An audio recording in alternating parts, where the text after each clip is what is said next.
So the first thing, forgetting about projects, apps, and platforms. So the organizational structure of teams is incredibly important for their ability to actually be able to develop the kind of things that you want them to. We often talk about self-managing teams, but we never talk about the kind of team setup that you would need to get to a team that makes sense and can self-manage. Projects and working by applications and platforms is a wonderful way to make your team unsuccessful. Reason being, twofold. One is the projects are a very temporary thing that you're working on. You have to think about for just a particular scope, budget, and time frame, whether you're meeting those things. It doesn't necessarily mean that your project is great or that you're delivering value or that you're going to make money if you're on time, on scope, and on budget. Right? It just means that you delivered that project well. Incredibly important to us. My transformation takes place across 5 different continents, 10,000 people that are directly affected, 20,000 people that are indirectly affected.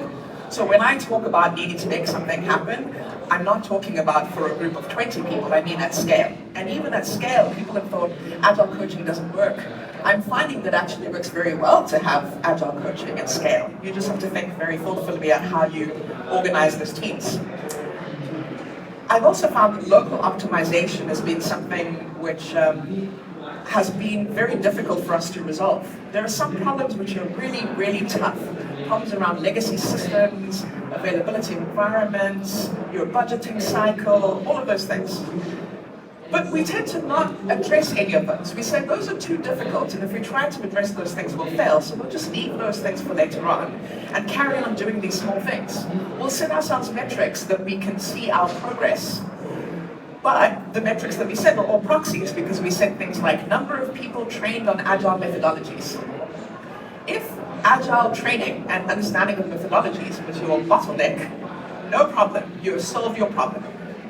However, for most organizations, that's not the bottleneck. The bottlenecks come much further down in the value chain than the development team themselves. And we can do everything we want to make the development team as well-informed, autonomous, self-managing as we want. We'll never actually be able to deliver the business value you're talking about because you haven't actually solved what the real constraint in your system is. And so I say, even if it means you only work on one thing and you spend 3 months, 6 months just working on availability or resilience or your budget cycle or investment governance, that's okay.